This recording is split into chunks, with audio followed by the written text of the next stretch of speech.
Hello, everybody, and welcome to Taking Control, the ADHD podcast on True Story FM. I'm Pete Wright, and right over there is Nikki Kinzer. After I take a drink of my coffee. Hello, everyone. Welcome. We've learned nothing about podcasting. Don't drink on your line. The timing is off here for me already this morning. Oh, well. Okay.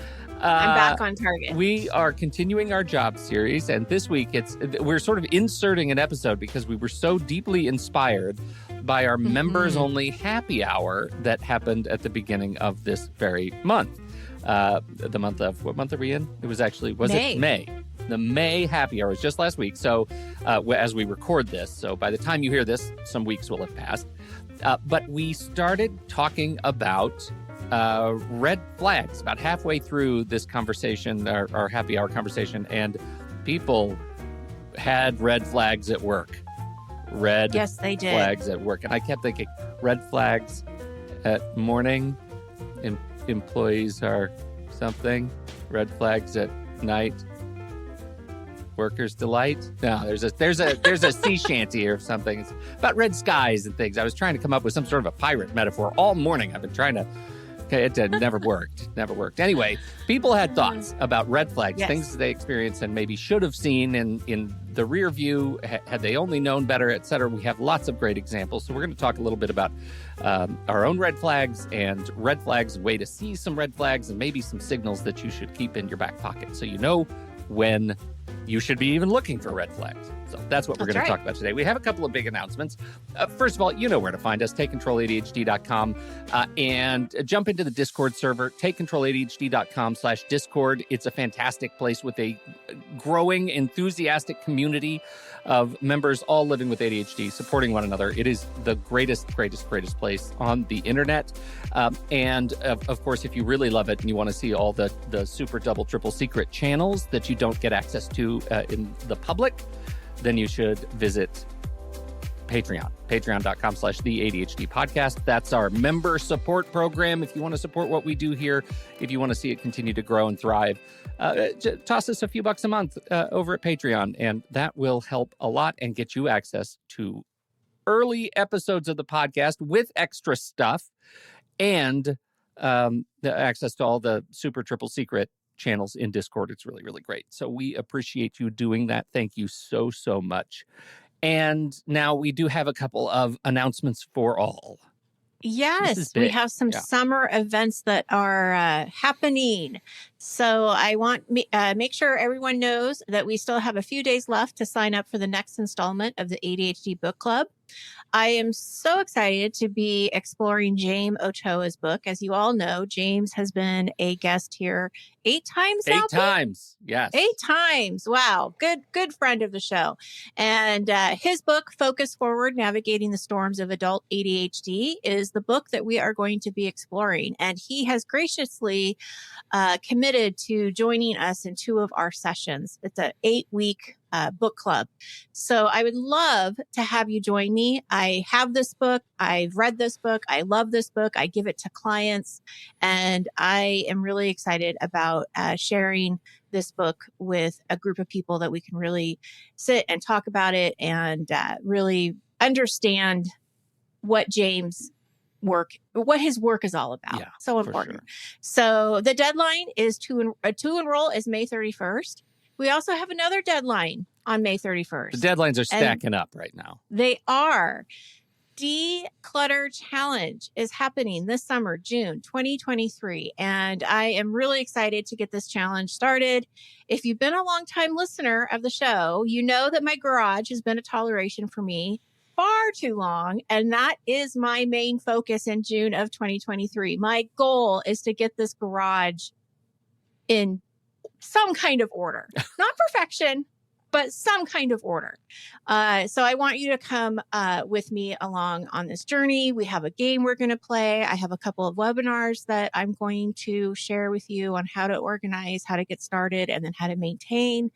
And we also have work sessions that we're going to be doing on Saturdays in June too. So lots of great things.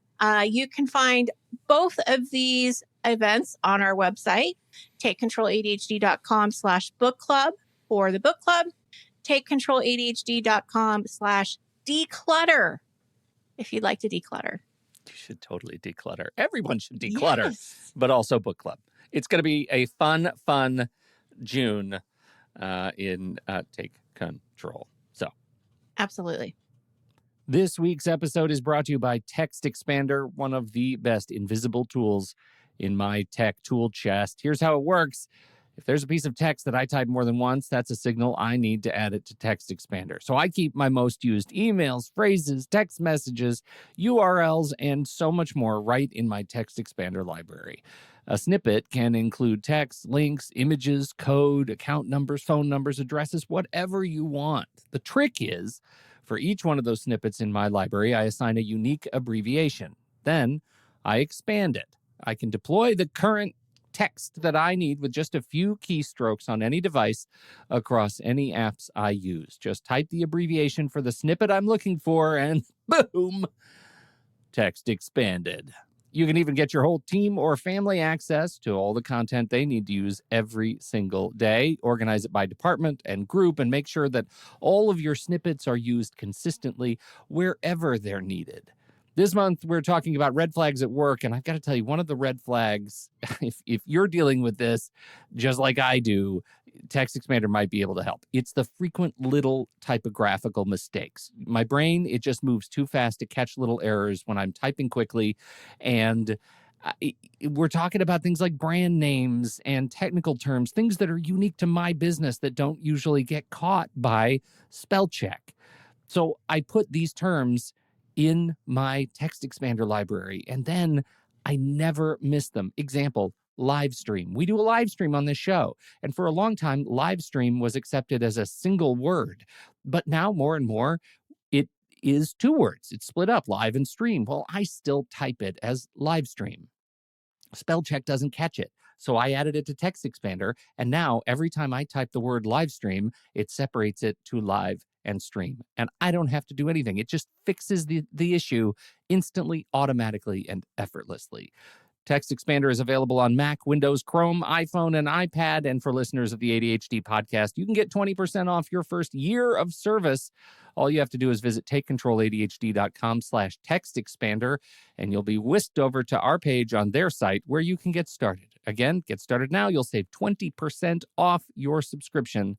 takecontroladhd.com/textexpander. The way we work is changing rapidly. Make work work the way your brain works by saying more in less time with less effort using TextExpander. Our great thanks to the TextExpander team for sponsoring the ADHD podcast.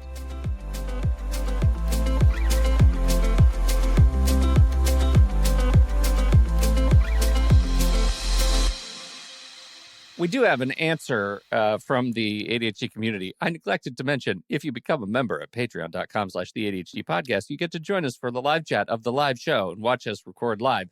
And Casey does report red flags in the morning. That's your warning.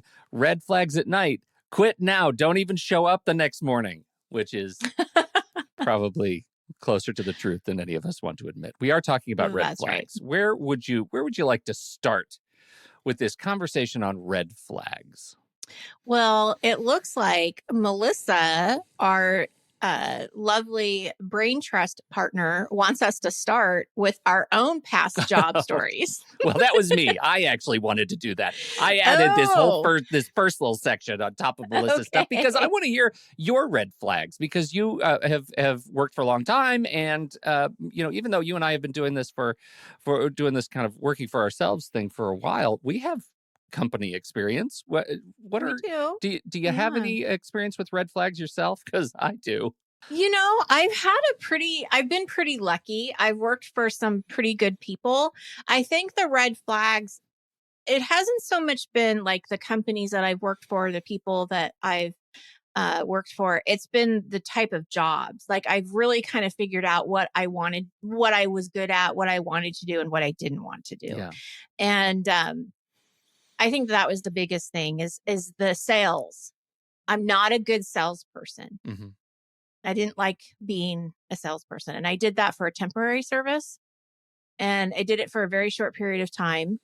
And I got lucky and I got a really big client.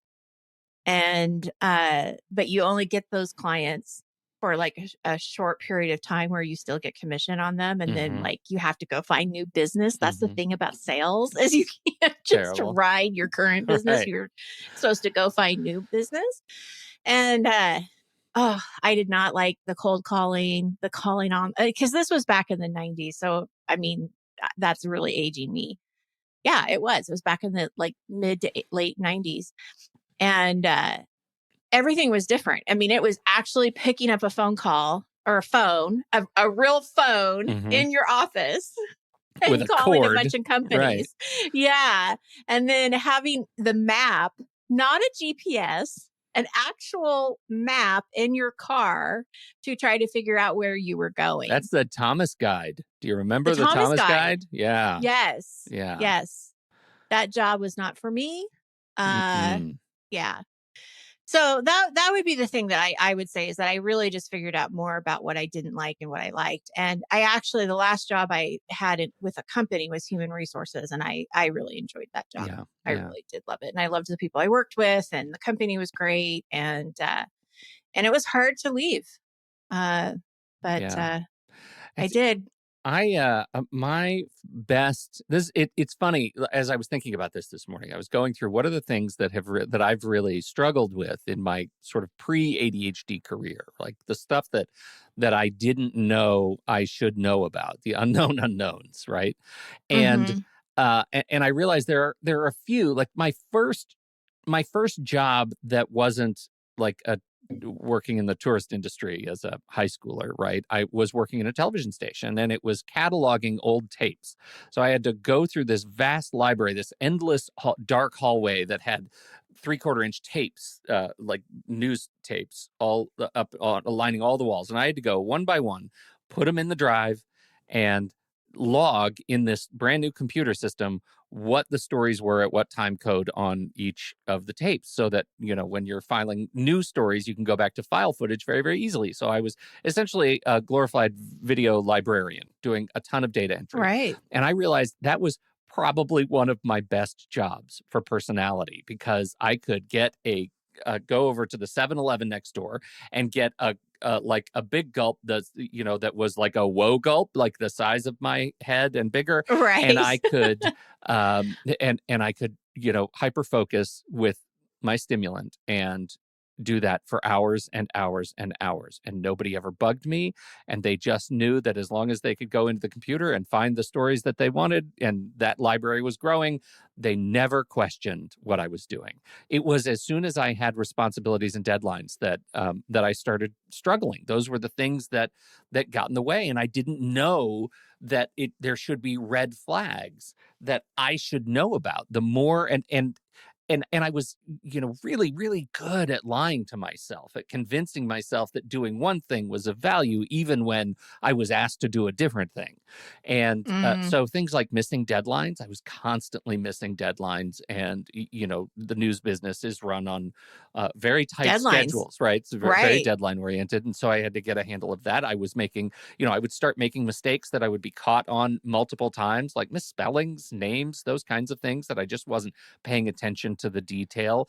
When I got thrown, was I resilient enough? Did I have was I able to recover and come back? Mhm. What were the things my manager was calling me on in terms of, we know you're overloaded, but you're not catching up. Like, what do we got to do to catch up? And then, the complete other side of that is dealing with and learning to live with a complete lack of feedback, right? Like, when I don't know if what I am doing is good or not. And those sort of make for a catalog of the things that I was struggling with before I realized I had ADHD. And Yes. Yeah. I realize only in hindsight now that I was being given a gift by having a manager that would talk to me about them, right? That would talk to me Right. about them before, repercussions occurred. Mhm. And that was a big deal. I think now, had I had the systems that I have now, that I count on now, like a big visual tool to tell me, here are the deadlines, right? Like, if Right. I had gone to the trouble of creating and using whiteboards and doing the kinds of things I do now, it would have been a different experience. If I had, if I'd thought to ask, like, hey, producer, I need you to look at the work that I've done today and check me on my spellings and make sure, like, if I'd called to account an accountability buddy, like I would have done a different kind of job, a different level of Mm-hmm. quality, right? Mm-hmm. Those are the things that I think I was counting as red flags that I, given with the gift of hindsight, know now could have handled better and just Mm-hmm. just didn't. So I don't know. Is that a fine way to set the table for our own red flags? Yes, I think so. Because I think, from Absolutely. our conversation the other night, I feel like some of these things kind of bubble up to, what other people were talking about. And I realized just how much I was able to relate to them.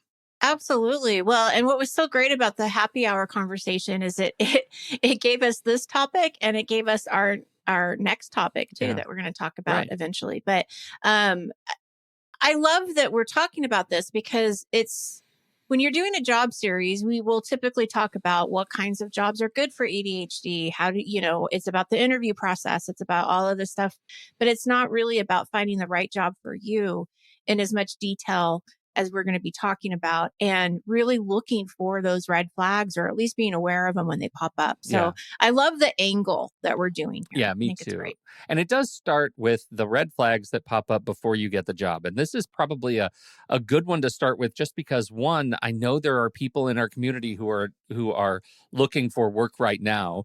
And because of the economic conditions in which we live, there is an increased sense of weight and stress on finding the job and just saying yes to what comes. And Right. so it's important to be aware of the red flags maybe before you jump to a yes, so that you can poke around and ask some more Mm-hmm. questions, right? The Mm-hmm. first one was an interesting one that came about, talking about just when you're hunting for the job, and it was, you find a position and the position has been posted for a long time, like they are Right. clearly struggling to fill this position. Um, Mm-hmm. and we've got, Melissa posted in our notes a quote from monster.com, quote, "This may be a sign that the company has put the position on hold or has high turnover for reasons that might raise concern. And sometimes companies will collect resumes just for the sake of gathering information about current salary conditions." So I think both of those things are true. I think, having been on the inside trying to fill positions like this, it could also mean that the company is dysfunctional at a very core level, that they can't find someone who sticks. And it could just mean that it's high turnover because it's a bad job. And I think that's something to be aware of. It's something to be aware of, and it's something to ask about. Yeah.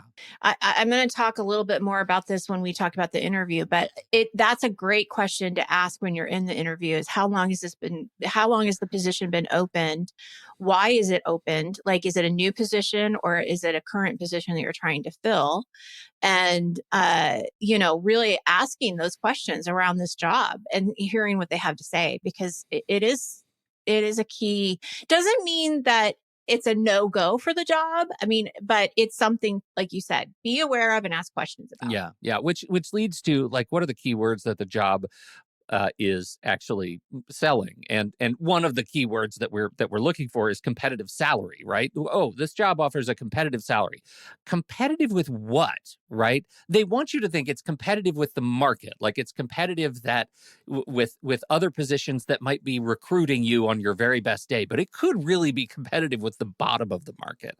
It could be competitive Hmm. with entry level. It could be competitive with, like, it ends up being, competitive salary ends up being kind of nonsense words. Like, there's no number associated with it. And competitive salary doesn't take into account your specific offer as somebody who's willing to come and deliver their blood and sweat to the organization.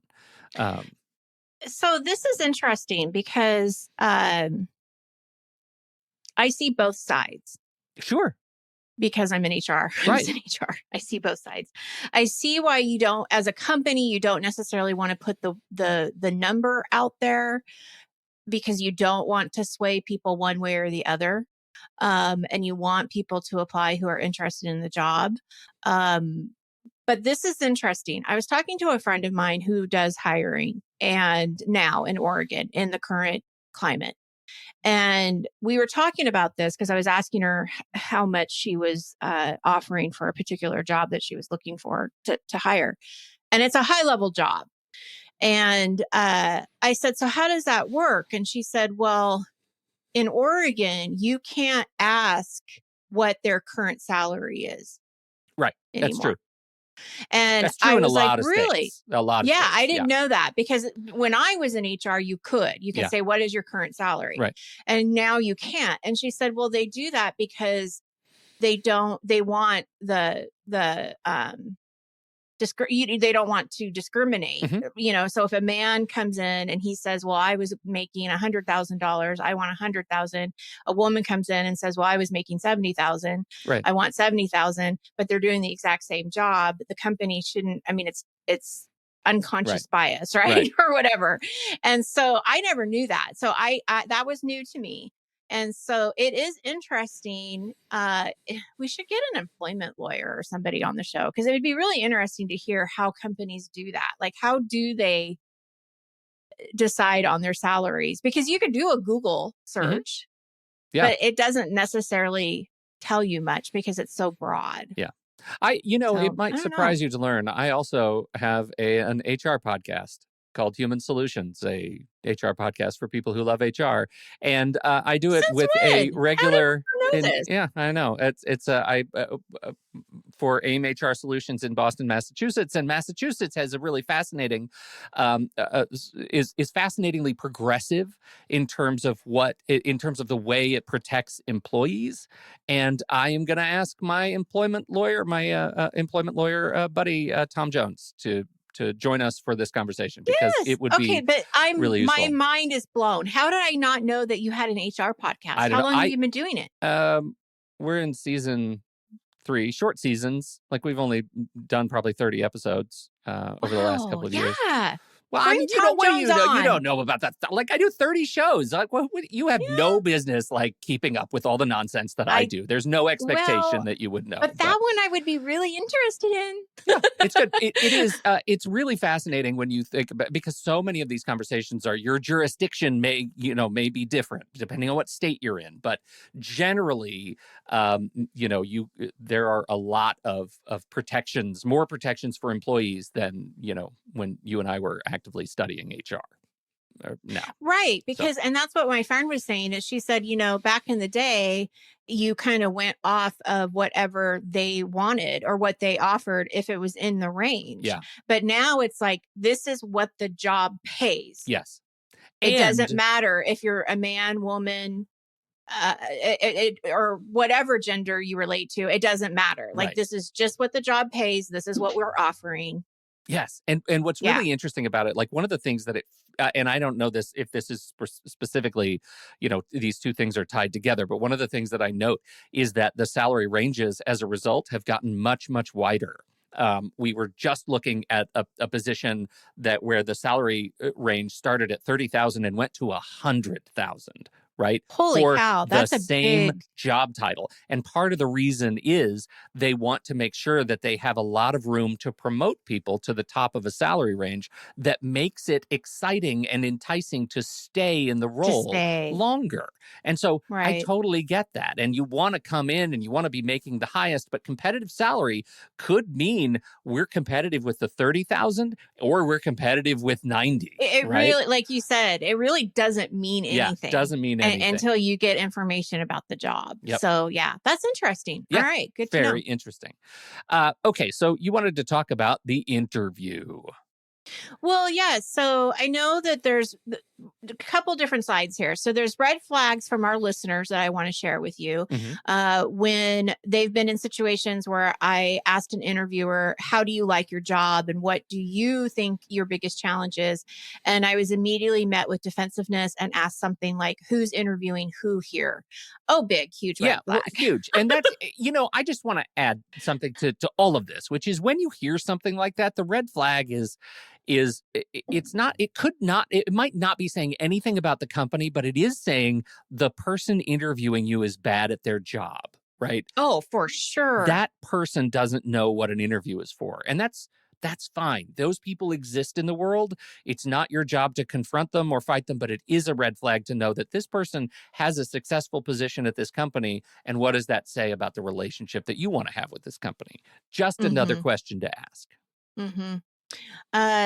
Let's see. I've had to go through long, drawn out interviews and screenings, sometimes just to be passed over for the job. How long does it take to know if I'm the right person for the job? So, from Yeah. Harvard Business Review, excessive interviews or a drawn out interview process can be a sign that the team or organization is overly conscious driven. Consensus driven. Oh, consistent. Okay. You know what? Let's redo that whole thing and have Okay. you read it. Okay. Harvard Business Review says excessive interviews or a drawn out interview process can be a sign that the team or organization is overly consensus driven, indecisive, or has issues driving things to completion. Totally true. That could be one of the things. The other thing, particularly if you're in tech, is that you might have to take tests, right? You might have to pass coding Right. tests or QA tests or demonstrate skills on the job. And we've heard tale of, 10 rounds of interviews because you have to actually demonstrate skills to multiple groups that you're actually doing work with. And that can be incredibly painful. It can also be a weird sign about the state of the organization that they pride themselves on moving quickly but aren't able to move quickly, and that's like they've given too many people authority into the hiring process, which may be a sign that there are too many people involved in all the processes. It's an inefficient organization, so that can be really frustrating. Yes. So I'm going to actually I see it from both point of Of views. course. Yeah. Right? Because I think it depends on the job. If you're being interviewed for a high level executive position or high management, your process is going to be longer Mhm. because they're going to be interviewing more people. The process is just going to be a longer, more drawn out process because they want to make sure they get the right person for the job. Because from the company's point of view, it costs a lot of money to get the wrong person in the job. Right. And so they want to make sure, that they're doing the right thing. I also see this a lot with if you're working through a recruiter. I don't know what it is about recruiting, like if you're working with a recruiting firm, but it seems like those kinds of jobs, if you are they're the middle person, it always seems like it takes a long time. And I don't know if that's because there's a lot of back and forth and you're not directly corresponding with the HR department or whatever, but and that could be for a million reasons. I mean, and so what I'll tell people is that, well, keep in touch with your recruiter. Make sure that you still let them know you're interested in the job. Make sure they tell you if the job has been closed, because I can imagine that sometimes the job closes and the recruiter doesn't go back and tell everybody. Yeah. So that's the other thing too, is to be proactive and get your hands in there as much as you can. But yeah, I mean, it's just, I guess what I would say is what is it? What's that saying? Don't put all your eggs in one basket. Yeah, that is definitely a saying. Yeah. So, you've interviewed, you're going through the process, but keep looking because you don't want to just wait out for that Yeah. position because who knows what's going on. Yeah, and all of these things, it's a really fine balance, right? Depending, because when you're talking about, yes, you're a senior level executive position, there are going to be many rounds of influence interviews, right? Do you have chemistry with the organization, right? Do your experiences line up? That's pretty easy to suss out. Mm-hmm. But are you a right cultural fit? Well, you got to talk to a lot of people to make that work. I Right. think it's important to recognize that in some organizations, they don't put enough authority invest enough authority in the recruiting process. And as a result, recruitment offloads responsibility for potentially bad hires to many departments, and that just reduces or absolves each individual department of 100% of the responsibility of hiring somebody that isn't a good fit. And that's problematic, right? It's inefficient, Mm-hmm. problematic, and it drags you on as somebody who just wants to go to work and contribute. Right. And so like being able to see that when that is going on might be a red flag, that it's not a good fit. You got to really, the balancing is you've got to really ask yourself, is this the company I want to work for? If this is the Right. kind of stuff they're making me jump through, if I'm having the same interview over and over with multiple different groups, just because one group doesn't want responsibility for hiring somebody because they got burned, right? All of these processes come around because someone got burned sometime, right? We know that. Mm-hmm. Like, that's how we build policy. But it's also important to acknowledge that it might not serve you as somebody Right. who's looking for a job. So something to be aware Right. of. The other thing I want to say though, just on the other side of that too, if you do get passed over, that's hard, and that's going to take a little bit of time to kind of get over the RSD that Mhm. comes with that, right? Like that is definitely something to have to deal with, and I know I say this, and it's really easy to say to not take it personally when you really feel like you're taking it personally because it is about you. But there's so many factors that go into hiring someone, and I will tell people if you didn't get the job, I'm a big believer that it wasn't the right job for you. They saw something that wasn't going to be a good fit. We don't know what that is. We're Mhm. never going to know what that is. But I just have to believe that that wasn't the right one. And you keep moving on and stay, as positive as you can. Yeah. And you probably learned a lot along the way because you got some, really good experience with interviewing. You probably got really good at talking about you and Mhm. your experience, and take the good out of that and bring it into the next interview. Yeah. I've been in interviews where bosses talk poorly or inappropriately about their employees. Terrible. Red Yeah, flag. Get out of there right away. that's huge. That's not okay. It's really lame, and I think it's I've been in situations where I feel like it's easy to talk poorly about both employees and managers, right? Like, it's so easy to when you're in the interview process, you find somebody that you kind of like, and you say, like, here are some things that are kind of frustrating about where we are right now. We're in a lull. Our teams aren't producing. We're hiring because we need somebody to re-energize, right? That level of honesty is Mm-hmm. is a red flag. 100 International reports, if they're talking negatively or giving personal information away about current employees, it's a red flag. Talking poorly about their coworkers can show that the interviewer does not handle private situations correctly, may not Yeah. respect confidentiality, and that the organization may not have a good culture. Yeah, Oh, I can think of absolutely no agree. situation in an interview process where it's appropriate to say anything like that. I agree. And that's the same advice I would say to somebody who is being interviewed. Don't talk about your past employers in a negative way Yeah. or coworkers in a negative way. Even if you left on the worst of terms, I would still sugarcoat that in a different, light.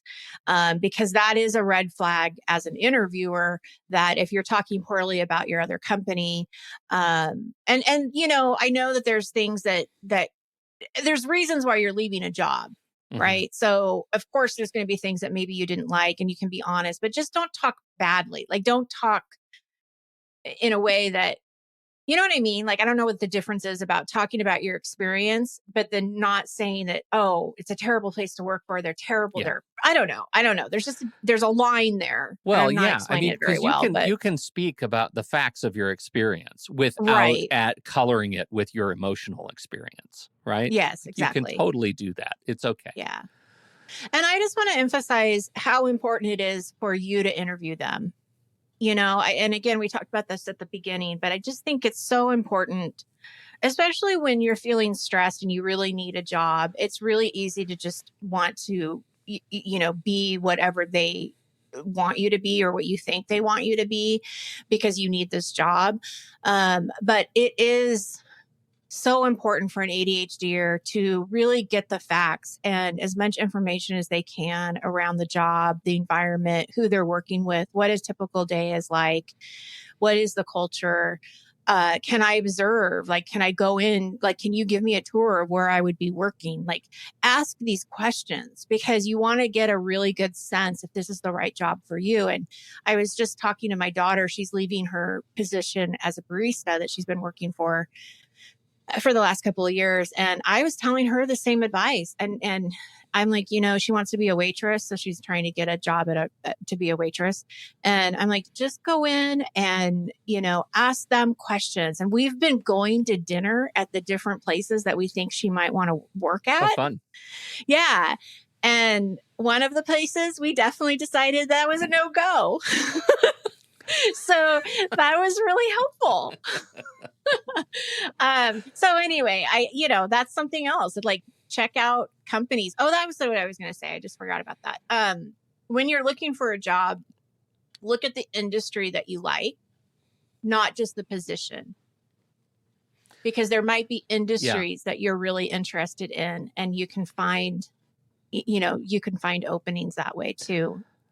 Yeah. Rather than just looking for a customer service job or whatever. Well, and that's really that's a really good point, because I think we often underestimate the complexity and the breadth of the overall job market, right? There are companies out there that are doing something related or that service the company that you're talking to that you may have never even heard existed. Some B2B back-end company that also has great benefits and struggles to hire good people and keeping your options way, way open and like going to apply for jobs with companies with brands you've never heard of, right? Like right. there are a lot of companies out there that are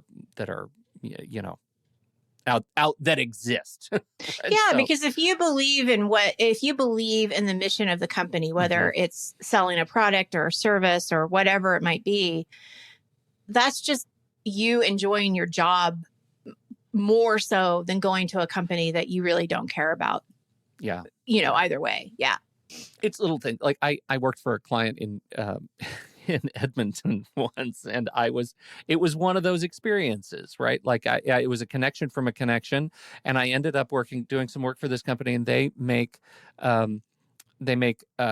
stainless steel pipe fittings for like railings and kitchen supports and things like that.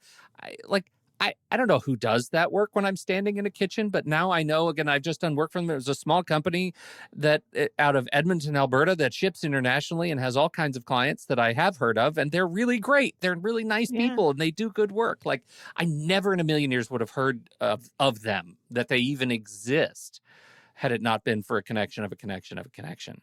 So keep your options open.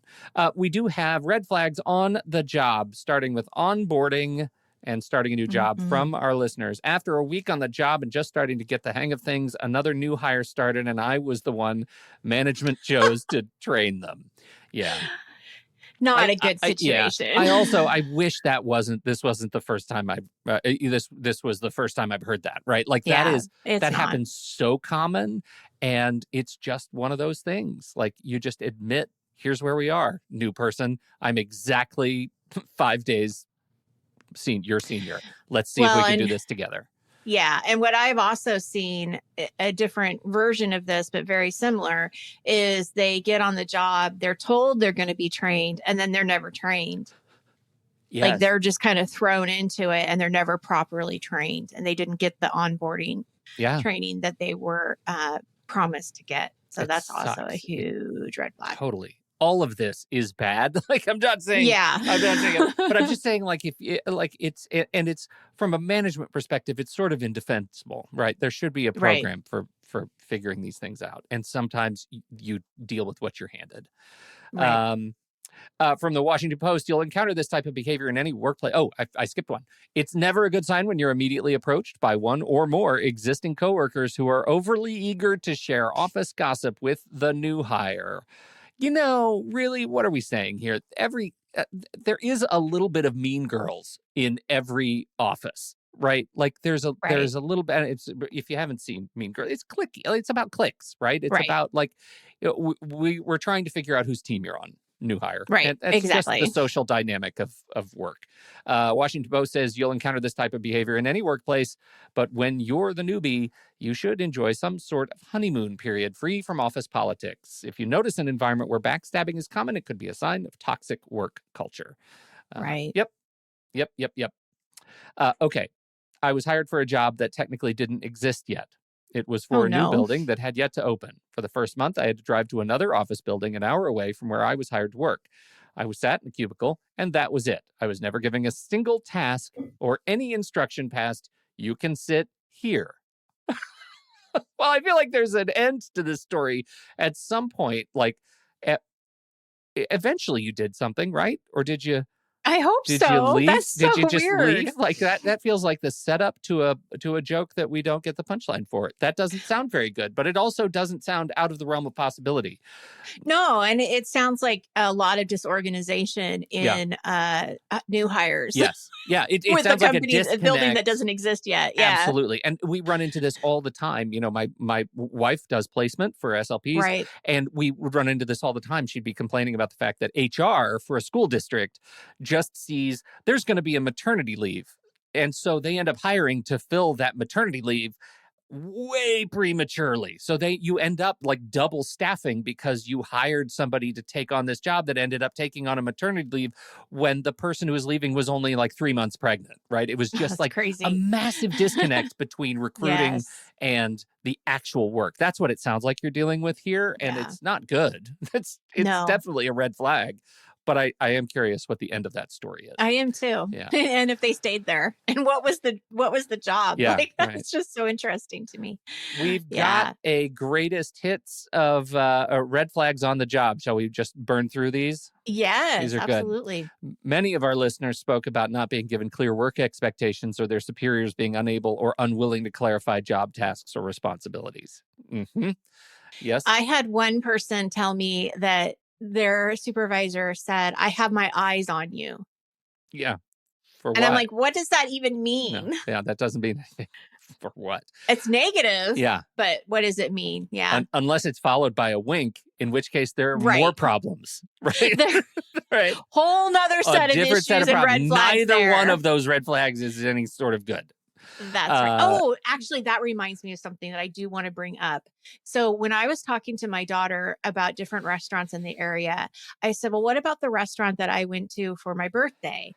And it's a nicer kind of Italian restaurant. And she said, no, because when I was there and I went to the bathroom, the owner kind of grabbed her arm, but did it in like a groping kind of way, like this kind of sleazy type of way to say, oh, you should, turn in your resume.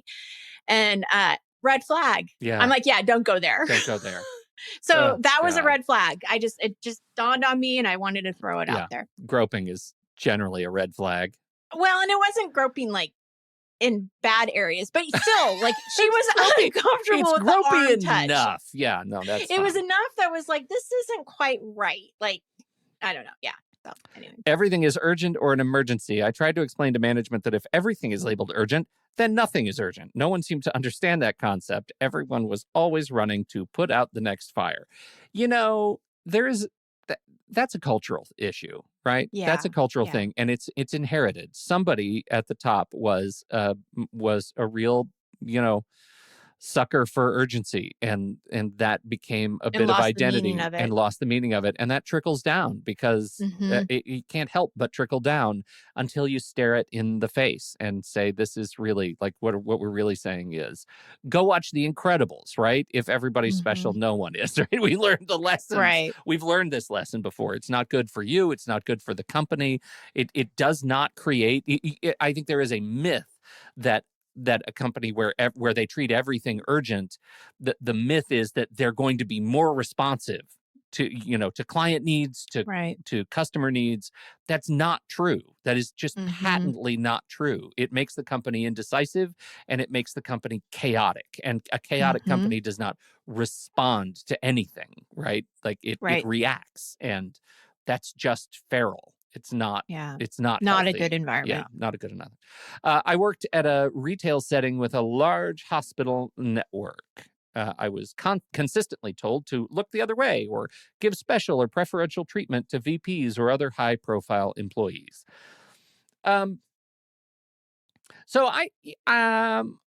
Okay. A retail setting within large hospital network. I feel like there is context there that is missing.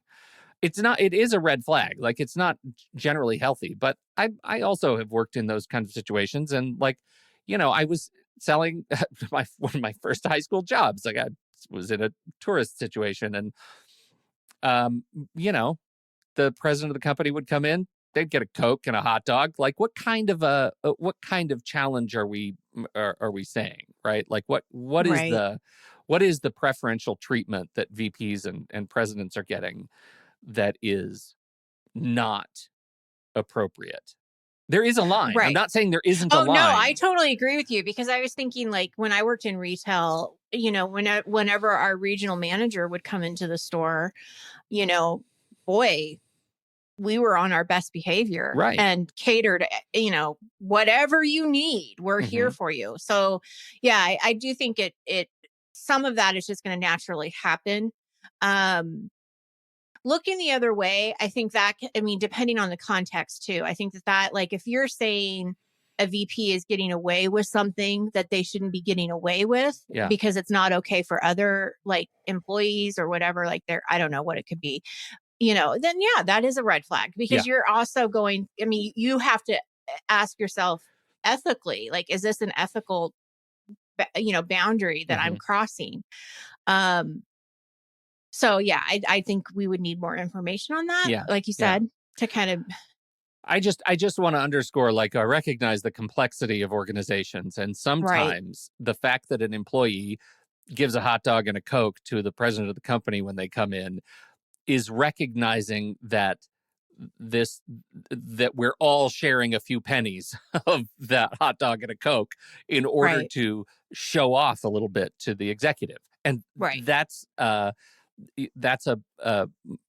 thing that is, your sort of moral fabric uh, has to be able to adapt to in one way or another, Mm-hmm. whether it's okay or it's not. You get to answer that Mm-hmm. question. I'm just saying, culturally, a lot of organizations, that is okay. What we're, Mm-hmm. when I hear this, I think about, like, Sam Bankman-Fried, like look the other way when he's actively an antagonist in his own story, right? These are executives who are taking massive advantage of customers and employees, and that's a very different thing than a hot dog and a Coke. So Absolutely, because I mean, I can see just the example that I gave about the owner groping. Like, yeah, if she worked there and went and said something like, this bothers me, and they're like, oh, it's the owner, you can't, you have to look the other way. That's a red flag. yeah, Get for out of sure, there. for Yeah, sure. not okay. So yeah, it all depends on the context Yeah. and what you're talking about, for sure. As I was feeling the strain of the job, I would try to take time off to improve my self care and overall health and well being, but I was shamed for trying to take days off of work and told I was being selfish. This is such a button for me. I know, Such, me too. such a button for me. And I can't, was I talking to you about this? This was an environment where somebody said, I needed, like, we have a policy where a sick day, like, you take a sick day, it doesn't matter how long you've been on the job. If you're sick, you go home.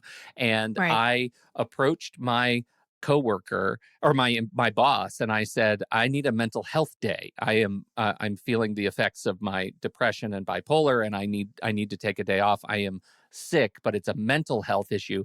And they had to litigate that because mental health was not included in any policy around health, right?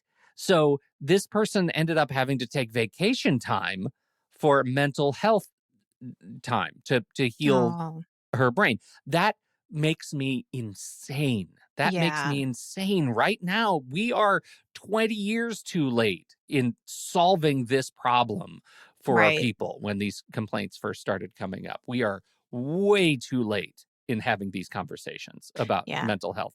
And it just shows, I mean, that is a massive, massive red flag. And I want to Hmm. punch something hard. Like, I get so mad at that. So, uh, Not a company that cares yeah. about you. Yeah, they don't care Yeah. about you if they're Yeah. still dealing with this. They're done. They've already Yeah. that's their signal. And I for me, it's pretty black and white. Like, if that becomes an Hmm. issue, it's like, let's go. We're gonna go find someplace else. And maybe they make Absolutely. stainless steel pipe fittings.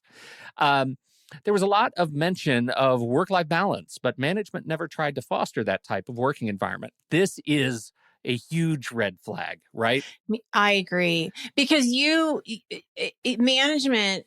needs to be role modeling this so that their employees feel comfortable in doing it. Because if they're not doing it, there's that underlying expectation that you feel that you have to stay there too. Yeah. And it's not fair. And uh, yeah, I think this kind of goes with the mental health. I feel like if you're really not getting that work-life balance and you're feeling that pressure, like it may not be the right job for you because Well, it's not the environment you thought you were getting into. and let me tell you a secret.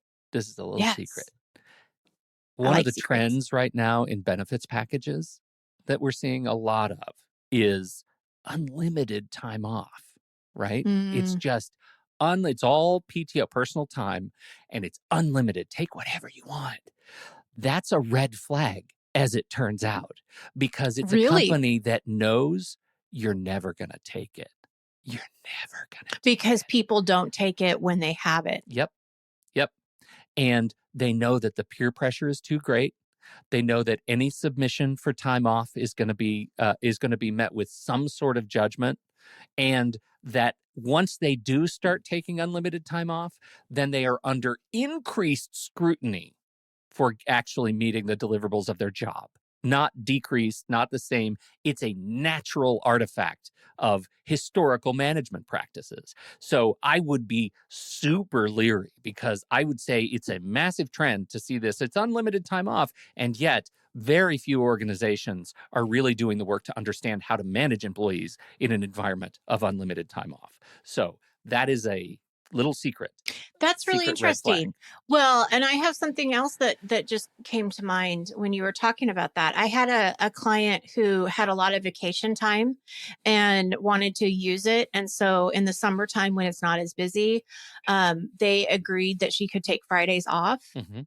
And but the problem was, and this actually is a good lesson. She felt like she had to put 5 days of work into 4 days Yeah. because she was taking that Friday off. And so she was really stressed and putting a lot of pressure on herself.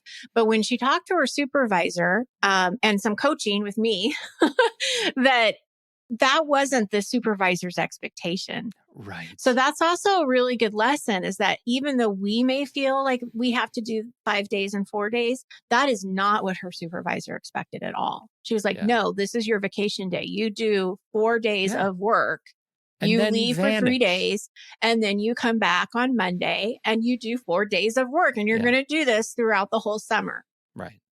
So it is important to have that communication and clear expectations because sometimes it's in your favor. Yeah. Yeah. And I would say, this is one of those things where, as the employee, talking to manager or coworkers, one of my favorite things is your stress is not my stress. Right.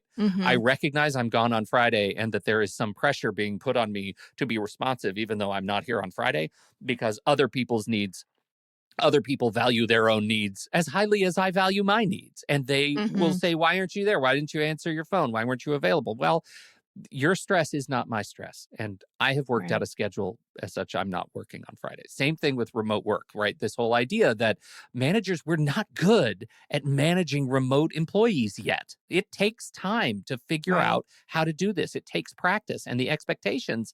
It is amazing how fast we slip into old habits of management, old stereotypes of management when we're challenged with experiences we don't understand, managing teams that are not where we can see them.